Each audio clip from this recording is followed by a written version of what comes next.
तो वहीं अगले काव्यांश में कवि बताते हैं कि तुम्हारे पास या तुम्हारे साथ जो भी है कभी उस पर गर्व मत करना, और अगर तुम्हारे पास कोई भी नहीं है, तुम बिल्कुल भी अकेले हो, तो कभी उदास मत होना, क्योंकि तुम्हारे साथ स्वयं भगवान खड़े हैं। तो कवि अगले काव्यांश की पहली पंक्ति में कहते हैं, रहो न भूल के कभी, तुम कभी भूल कर भी नहीं रहना, मदांत तुच्छ वृत्ति में।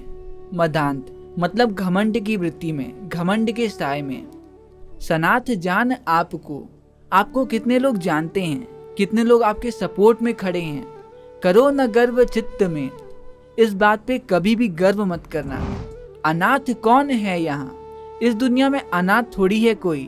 त्रिलोकनाथ साथ हैं, तीनों लोकों के नाथ स्वयं भोलेनाथ सभी के साथ हैं। दयालु दीन बंधु के मतलब सभी के बंधु, सभी का ख्याल रखने वाले भोलेनाथ बड़े ही दयालु हैं। और तो और उनके बड़े विशाल हाथ हैं, मतलब उनके हाथ सभी के सर में हैं। उनकी कृपा दृष्टि हमेशा सभी के ऊपर है। अतीव भाग्यहीन है, अरे वो व्यक्ति तो बड़ा ही भाग्यहीन है। अधीर भाव जो करे, जिसके दिल में अकेलेपन से अंधेरे का भाव आ जाए, मतलब अकेलेपन से उसके दिल में एंग्जाइटी या डिप्रेशन हो जाए, वही मनुष्य है कि जो मनुष्य के लिए मरे। अरे मनुष्य तो वही है जो दूसरों के लिए जान तक दे दे।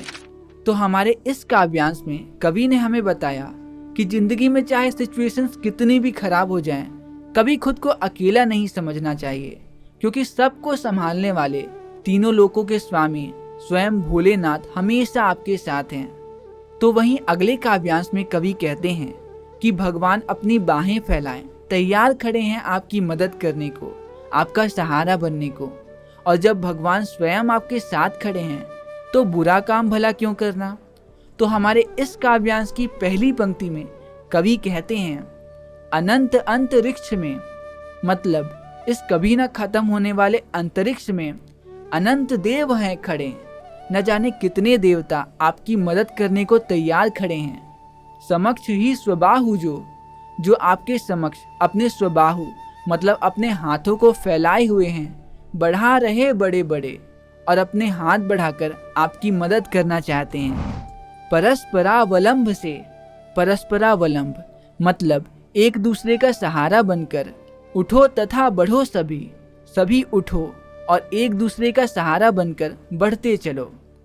अभी अमत्य अंक में मतलब अभी भगवान की गोद में अपंक हो चढ़ो सभी, सारे पापों से दूर होकर सभी चढ़ जाओ।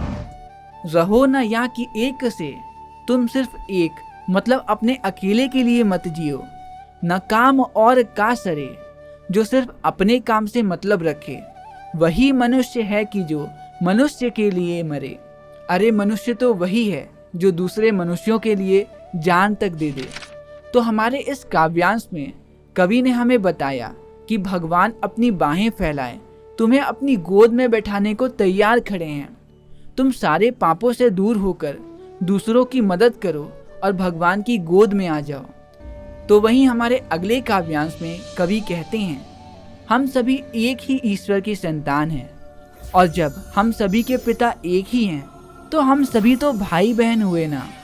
तो हमारे इस अगले काव्यांश की पहली पंक्ति में कवि कहते हैं, मनुष्य मात्र बंधु है, मतलब हम सारे मनुष्य भाई बंधु हैं। यही बड़ा विवेक है, इससे बढ़कर कोई विवेक मतलब कोई शांति की बात हो सकती है क्या। पुराण पुरुष स्वयं भू, पुराण पुरुष मतलब पुराणों में जिस पहले पुरुष की बात की गई है वो स्वयं भू मतलब स्वयं ईश्वर हैं। पिता प्रसिद्ध एक हैं और वही ईश्वर हम सभी के पिता हैं। फलानुसार कर्म के मतलब लोगों के कर्मों के फल अनुसार अवश्य ब्रह्म भेद हैं। उन्हें भगवान अलग अलग तरह की फैसिलिटीज और लाइफ स्टाइल देते हैं, परंतु अंतरौक्य में, परंतु हम सभी के अंदर जो अंतरात्मा है वो एक ही है। प्रमाण भूत वेद हैं और इसका प्रमाण हमारे वेद हैं।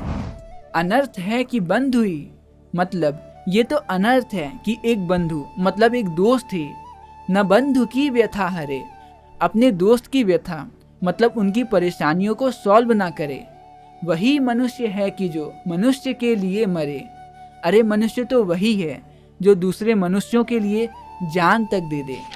तो हमारे इस काव्यांश में कवि ने हमें बताया कि हम सभी को अपने कर्म के अनुसार अलग अलग फल मिलते हैं, जिससे हम अलग अलग लाइफ स्टाइल जी पाते हैं, लेकिन हम सभी के अंदर एक ही आत्मा है और हमारे पिता परमेश्वर एक ही हैं। तो वहीं हमारे इस आखिरी काव्यांश में कवि कहते हैं कि आपका रास्ता चाहे कितना भी अलग हो, चाहे आपने अपने लिए कोई भी रास्ता चुना हो, आप उसमें पूरी श्रद्धा और पूरी खुशी से चलो, लेकिन आखिरकार मृत्यु के बाद हम सभी को एक ही रास्ते पे जाना है। तो कवि मैथिली शरण गुप्त जी हमारे इस आखिरी काव्यांश की पहली पंक्ति में कहते हैं, चलो अभिष्ट मार्ग में। अभिष्ट मार्ग मतलब अपने खुद के चुने हुए रास्ते पे चलो। सहर्ष खेलते हुए, और हर्ष से भरकर मतलब खुशी से भरकर अपने चुने हुए रास्ते पे बस निकल पड़ो। विपत्ति विघ्न जो पड़े, और रास्ते में जो विपत्तियां और विघ्न मतलब रुकावटें आए, उन्हें ढकेलते हुए, उन्हें ढकेल कर अपने रास्ते से हटा दो और एक बार फिर अपने रास्ते पे आगे बढ़ चलो।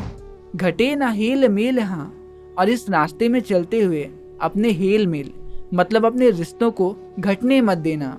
बढ़े ना भिन्नता कभी, भले से आपके रास्ते एकदम भिन्न हों, लेकिन इस रास्ते में चलते हुए आप खुद को कभी अपनों से भिन्न मतलब अलग मत होने देना।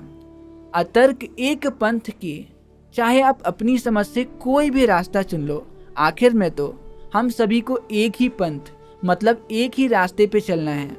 सतर्क पंथ हो सभी, इसीलिए इस रास्ते में चलते हुए यात्रीगण सतर्क और सावधान हो जाएं।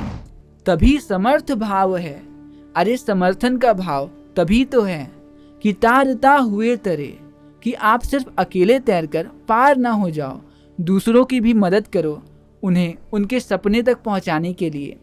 वही मनुष्य है कि जो मनुष्य के लिए मरे। अरे मनुष्य तो वही है जो दूसरे मनुष्यों के लिए जान तक दे दे।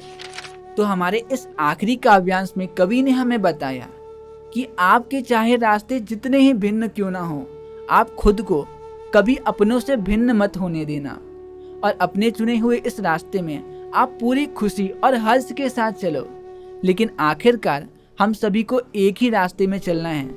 तो बस यहीं पे ख़त्म होती है हमारी ये प्यारी सी पोयम। मिलते हैं अगली वीडियो में अगली पोयम के साथ, और तब तक के लिए दीजिए मुझे इजाज़त।